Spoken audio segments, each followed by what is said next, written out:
మా స్వాతంత్ర్యం కోసం వచ్చాను. మా బ్రతుకులు మమ్మల్ని బ్రతకనివ్వమని కోరడానికి వచ్చాను. ఏమిటి? మేము మీకు కప్పాలు కట్టాలా? ఈ దేశం నీ సొంతమా? ఈ నేల నీ ఇంగ్లాండ్ నుంచి తరలించుకోవచ్చావా? ఈ నదీల ద్వారా మీ లండన్ నుంచి మరలించుకోవచ్చావా? ఈ నేల మాది, ఈ గాలి మాది, ఈ ప్రకృతి ఇచ్చిన సంపద మాది. దీన్ని కాదనే అధికారం ఎవ్వరికీ లేదు. ఏమిటి? నేను మారాలా? మారాను కనుకే నువ్వు నన్ను చూడగలిగావు తప్ప చూసి కూడా ప్రాణాలతో ఉండగలిగావు.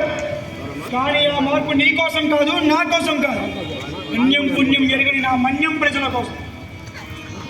ఎక్కడా తలవంచని ఈ రామరాజు నేడు తల వంచి చేతులు జోడించి అర్పిస్తున్నాను. దయచేసి దయచేసి అమాయక ప్రజలకు స్వేచ్ఛను ప్రసాదించు. ఏం కూసావు?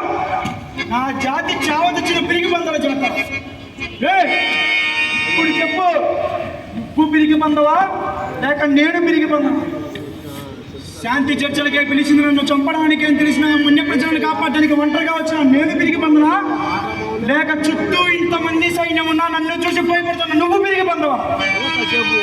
శత్రుముఖల్ని చండాడి ఉరికొయ్యలెక్కిన చిరునవ్వు చదువులు ఉయ్యాలవ నరసింహారెడ్డి, వీరపాండ్య గట్ట బ్రహ్మణ, కన్నెగంట హనుమంతులు పుట్టిన వీర తెలుగు బిడ్డలైతే ధైర్యం ఉంటే ముందుకు రా.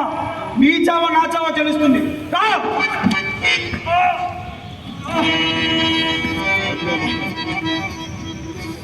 ఒక్క సీతారామరాజు చెప్పితే 100 మంది సీతారామరాజులు ఉదయిస్తారు. ఈ బ్రిటిష్ సామ్రాజ్యాన్ని కూకటి వేళ్లతో సహా కల్లగించి సముద్ర గర్భంలో కలిపేస్తారు. మాతరం